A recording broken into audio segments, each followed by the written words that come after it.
Chapter 6. The castle of Mazzini was still the scene of dissension and misery, the impatience and astonishment of the Marquis being daily increased by the lengthened absence of the Duke. He dispatched servants to the forest of Marantino to inquire the occasion of this circumstance. They returned with intelligence that neither Julia, the Duke, nor any of his people were there. He therefore concluded that his daughter had fled the cottage upon information of the approach of the Duke, who, he believed, was still engaged in the pursuit. With respect to Ferdinand, who yet pined in sorrow and anxiety in his dungeon, the rigor of the Marquis's conduct was unabated. He apprehended that his son, if liberated, would quickly discover the retreat of Julia, and by his advice and assistance confirm her in disobedience. Ferdinand, in the stillness and solitude of his dungeon, brooded over the late calamity in gloomy, ineffectual lamentation. The idea of Ippolitus murdered, arose to his imagination in busy intrusion, and subdued the strongest efforts of his fortitude. Julia, too, his beloved sister, unprotected, unfriended, might, even at the moment he lamented her, be sinking under sufferings dreadful to humanity.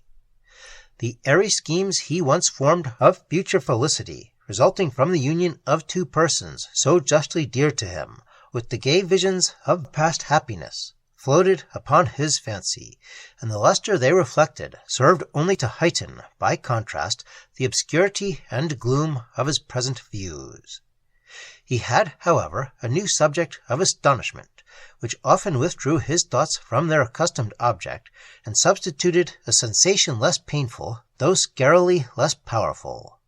One night, as he lay ruminating on the past, in melancholy dejection, the stillness of the place was suddenly interrupted by a low and dismal sound.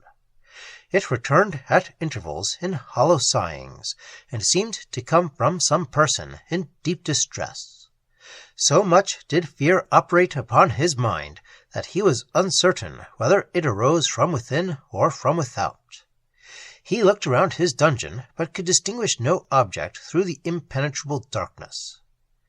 As he listened in deep amazement, the sound was repeated in moans more hollow. Terror now occupied his mind, and disturbed his reason. He started from his posture, and, determined to be satisfied whether any person beside himself was in the dungeon, groped with arms extended along the walls. The place was empty, but, coming to a particular spot, the sound suddenly arose more distinctly to his ear. He called aloud and asked who was there, but received no answer. Soon after, all was still, and, after listening for some time without hearing the sounds renewed, he laid himself down to sleep. On the following day, he mentioned to the man who brought him food what he had heard, and inquired concerning the noise. The servant appeared very much terrified, but could give no information that might in the least account for the circumstance, till he mentioned the vicinity of the dungeon to the southern buildings. The dreadful relation formerly given by the Marquis instantly recurred to the mind of Ferdinand, who did not hesitate to believe that the moans he heard came from the restless spirit of the murdered Della Campo. At this conviction, horror thrilled his nerves, but he remembered his oath and was silent.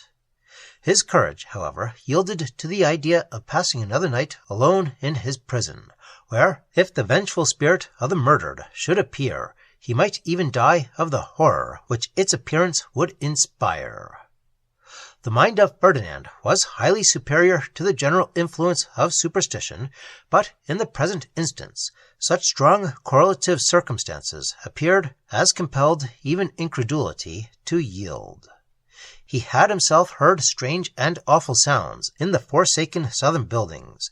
He received from his father a dreadful secret relative to them, a secret in which his honor, nay, even his life, was bound up. His father had also confessed, that he had himself there seen appearances which he could never after remember without horror, and which had occasioned him to quit that part of the castle. All these recollections presented to Ferdinand a chain of evidence too powerful to be resisted, and he could not doubt that the spirit of the dead had for once been permitted to revisit the earth, and to call down vengeance on the descendants of the murderer. This conviction occasioned him a degree of horror, such as no apprehension of mortal powers could have excited, and he determined, if possible, to prevail on Peter to pass the hours of midnight with him in his dungeon. The strictness of Peter's fidelity yielded to the persuasions of Ferdinand, though no bribe could tempt him to incur the resentment of the Marquis by permitting an escape. Ferdinand passed the day in lingering, anxious expectation, and the return of night brought Peter to the dungeon. His kindness exposed him to a danger which he had not foreseen, for when seated in the dungeon alone with his prisoner, how easily might that prisoner have conquered him, and left him to pay his life to the fury of the Marquis. He was preserved by the humanity of Ferdinand, who instantly perceived his advantage, but disdained to involve an innocent man in destruction, and spurned the suggestion from his mind. Peter, whose friendship was stronger than his courage, trembled with apprehension as the hour drew nigh in which the groans had been heard on the preceding night. He recounted to Ferdinand a variety of terrific circumstances which existed only in the heated imaginations of his fellow-servants, but which were still admitted by them as facts.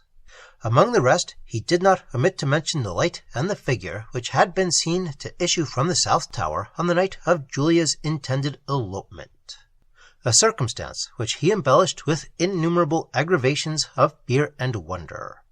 He concluded with describing the general consternation it had caused, and the consequent behavior of the Marquis, who laughed at the fears of his people, yet condescended to quiet them by a formal review of the buildings whence their terror had originated.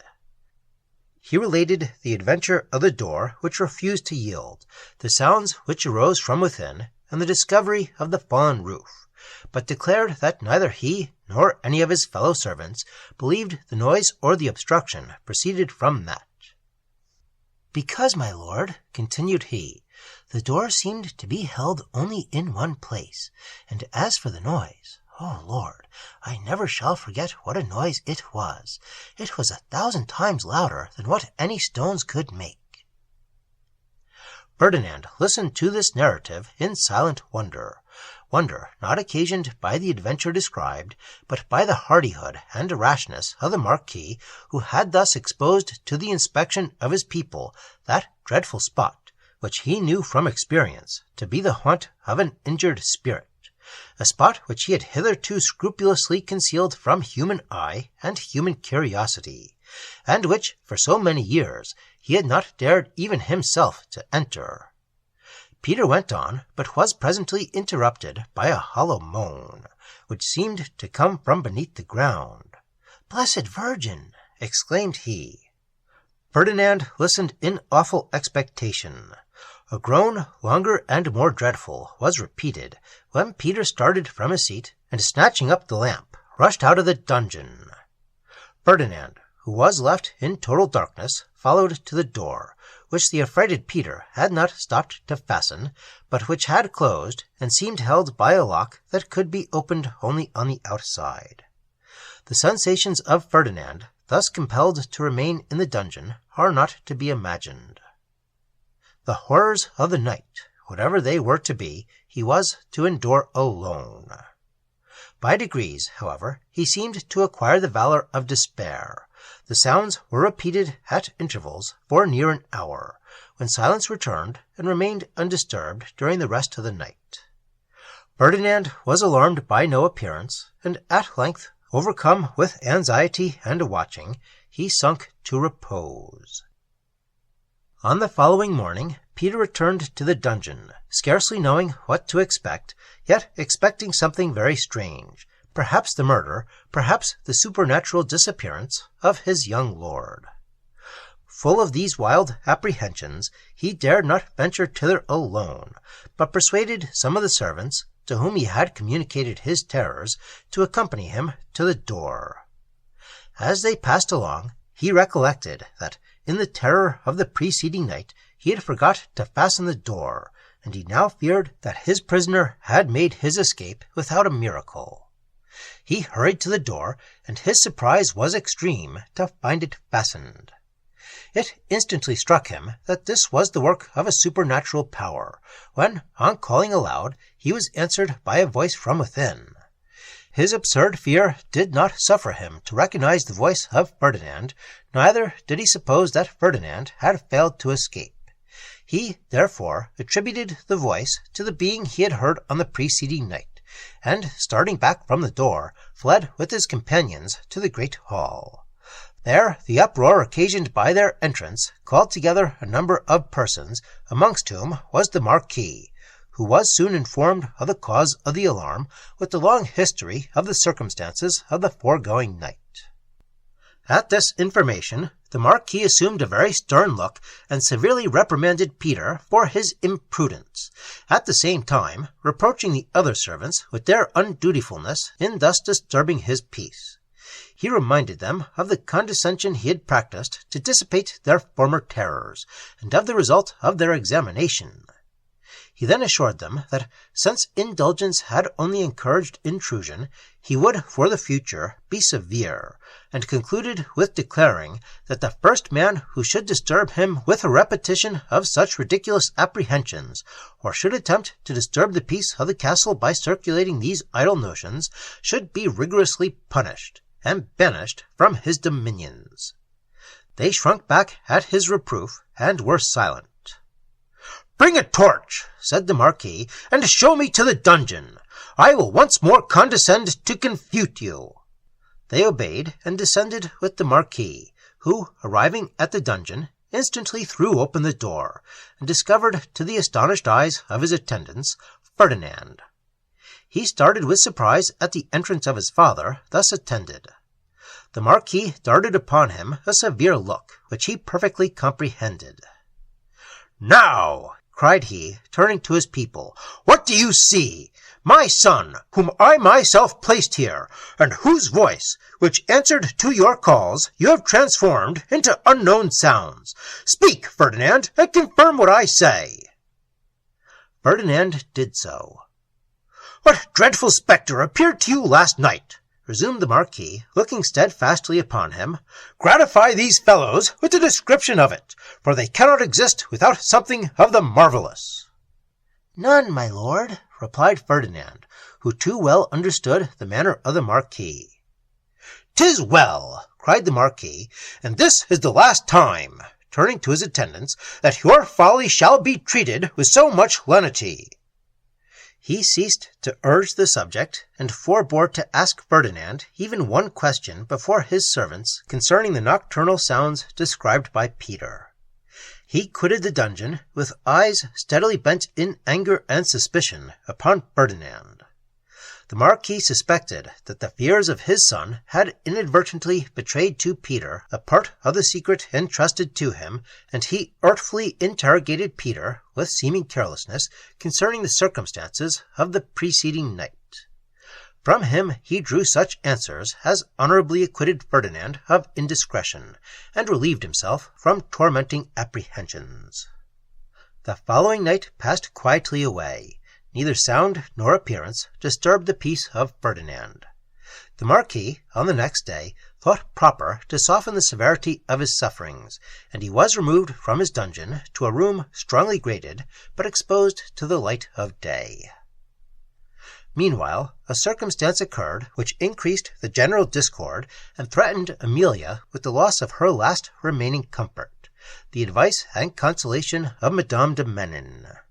The Marchioness, whose passion for the Count de Varese had at length yielded to absence, and the pressure of present circumstances, now bestowed her smiles upon a young Italian cavalier, a visitor at the castle, who possessed too much of the spirit of gallantry to permit a lady to languish in vain.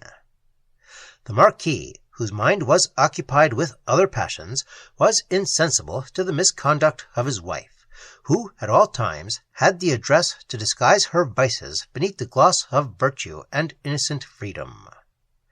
The intrigue was discovered by Madame, who, having one day left a book in the oak parlour, returned thither in search of it. As she opened the door of the apartment, she heard the voice of the cavalier in passionate exclamation, and on entering, discovered him rising in some confusion from the feet of the Marchioness, who, darting at Madame a look of severity, arose from her seat. Madame, shocked at what she had seen, instantly retired, and buried in her own bosom that secret, the discovery of which would most essentially have poisoned the peace of the Marquis. The Marchioness, who was a stranger to the generosity of sentiment which actuated Madame de Menin, doubted not that she would seize the moment of retaliation, and expose her conduct where most she dreaded it should be known.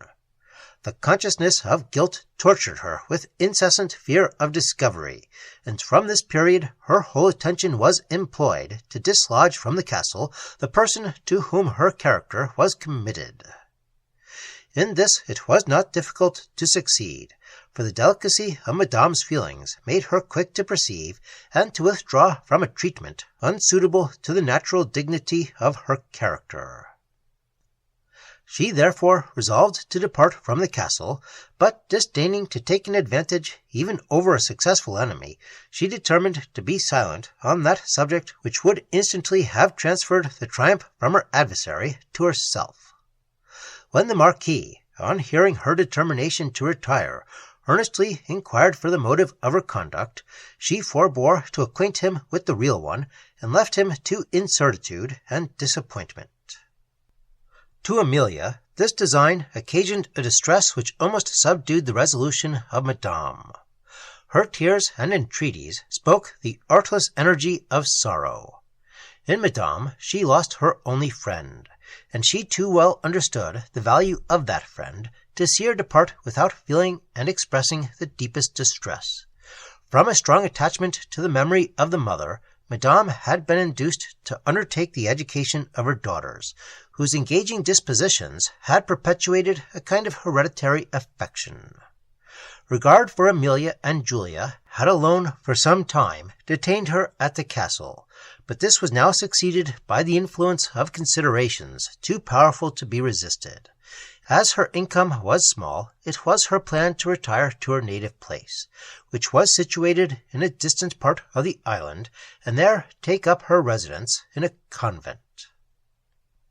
Amelia saw the time of Madame's departure approach with increased distress. They left each other with the mutual sorrow which did honour to their hearts. When her last friend was gone, Amelia wandered through the forsaken apartments where she had been accustomed to converse with Julia and to receive consolation and sympathy from her dear instructress with a kind of anguish known only to those who have experienced a similar situation. Madame pursued her journey with a heavy heart. Separated from the objects of her fondest affections, and from the scenes and occupations for which long habit had formed claims upon her heart, she seemed without interest and without motive for exertion. The world appeared a wide and gloomy desert, where no heart welcomed her with kindness, no countenance brightened into smiles at her approach. It was many years since she quitted Calini, and in the interval death had swept away the few friends she left there. The future presented a melancholy scene, but she had the retrospect of years spent in honourable endeavour and strict integrity to cheer her heart and encourage her hopes. But her utmost endeavours were unable to repress the anxiety with which the uncertain fate of Julia overwhelmed her. Wild and terrific images arose to her imagination. Fancy drew the scene. She deepened the shades, and the terrific aspect of the objects she presented was heightened by the obscurity which involved them.